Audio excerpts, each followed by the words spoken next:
আসসালামু আলাইকুম। দেশ বিদেশ টিভি থেকে হোসেন বলছি। আমার চ্যানেলে সবাইকে স্বাগত।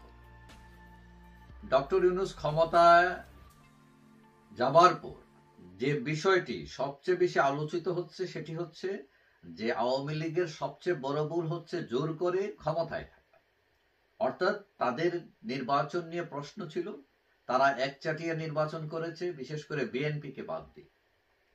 এখন ইউনূস সাহেবের এই সরকারের যে তিন মূল এজেন্ডা, নির্বাচন, সংস্কার এবং বিচার, এই তিন এজেন্ডার মধ্যে নির্বাচন হচ্ছে সবচেয়ে বেশি আলোচিত। কারণ আমাদের দেশের রাজনীতি হচ্ছে ক্ষমতা কেন্দ্রে। আমাদের দেশের রাজনীতিবিদরা ওই সংস্কার কত হলো, বিচার কত হলো, এইগুলো হলো খালি এমনি স্লোগান, কিন্তু আসল উদ্দেশ্য হচ্ছে যেভাবে হোক ক্ষমতায় যাওয়া।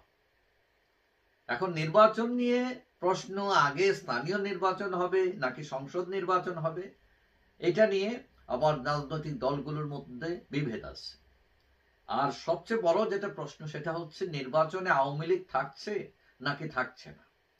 যদি থাকে সেটা শেখ হাসিনার আওয়ামী লীগ থাকবে নাকি রিফাইন নতুন আওয়ামী লীগ থাকবে।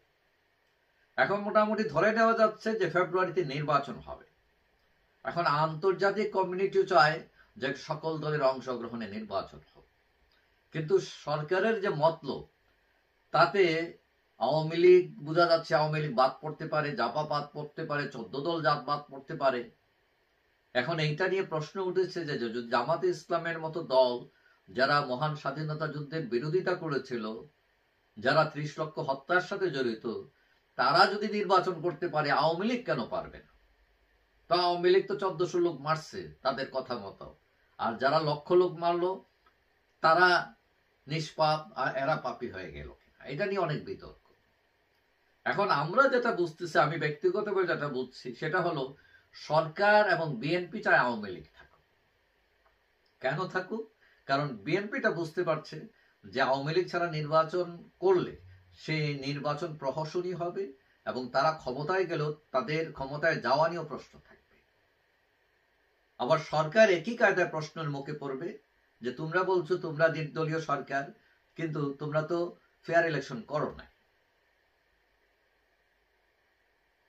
এখন সরকার যেটা বোঝা যাচ্ছে যে নভেম্বরের মধ্যে এই যে আওয়ামী লীগের যেসব নেতা আছেন, হেভিওয়েট নেতা, শেখ হাসিনা সহ, তাদেরকে একটা রায়ের মধ্যে নিয়ে আসবে যাতে তারা নির্বাচনে অযোগ্য হন।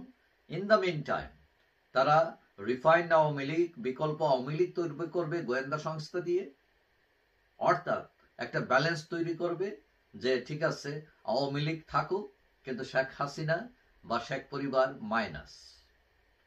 তবে যতই মাইনাস করুক, মূল আওয়ামী লীগ হিসাবে কিন্তু শেখ হাসিনার আওয়ামী লীগই থাকবে। কারণ শেখ হাসিনা যতই সমালোচিত হন, এখনো তিনি তার দলে আনপ্যারালাল লিডার। তবে শেখ হাসিনা নেতৃত্বাধীন আওয়ামী লীগ ছাড়া নির্বাচন হলে সেটা প্রহসন হবে কিনা, এটা নিয়ে অনেক প্রশ্ন আছে। এখন ধারণা করা হচ্ছে যে জাপা 14 দলকে সরকার হয়তো নির্বাচনে রাখতে পারে। আওয়ামী লীগকে রাখলেও সেটা হাসিনাবিহীন আওয়ামী লীগকে রাখবে, নতুন আওয়ামী লীগ। কারণ সবার ভয় একটা যে আওয়ামী লীগ আবার ক্ষমতায় ফিরে আসে কিনা, এবং সবার টার্গেট একটাই, সরকার বা যেসব দল এখন মাঠে আছে তাদের টার্গেট হচ্ছে আওয়ামী লীগ ফেরাও। তারপরও যতই বাধা থাকুক, আওয়ামী লীগ যে কোনোভাবে যদি নির্বাচন করতে পারে তাহলে তারা প্রধান বিরোধী দল থাকবে, এটাও নিশ্চিত। এমন অনেক এলাকা আছে আমাদের দেশে এখনো যেখানে আওয়ামী লীগের নামে যদি একটা কলা গাছ দাঁড়ায়, সেও পাশ করে আসবে। আওয়ামী লীগের দল হিসেবে তাদের এত জোর আছে। তবে আওয়ামী লীগ নির্বাচনে সরকার তাকে রাখুক আর নাই থাকুক, নির্বাচন হলেই কিন্তু আওয়ামী লীগের লাভ। এটা আওয়ামী লীগের জন্য পজিটিভ। কারণ তার রাজনীতিতে ইন করার একটা পথ তৈরি হবে, এবং এই পথ তৈরি করবে বিরোধীরাই। আওয়ামী লীগের লোকজন স্বতন্ত্র হিসাবে ইলেকশন করবে, সেটা তো আর গভর্নমেন্ট ফিরাইতে পারবে না। সবকিছু মিলিয়ে আওয়ামী লীগ ইন করবে, অর্থাৎ নির্বাচন প্রহসন হলেও আওয়ামী লীগের লাভ। যাই হোক, সবাই ভালো থাকবেন। আশা করি দেখা হবে অন্য কোনো ভিডিওতে ইনশাআল্লাহ। আল্লাহ হাফিজ।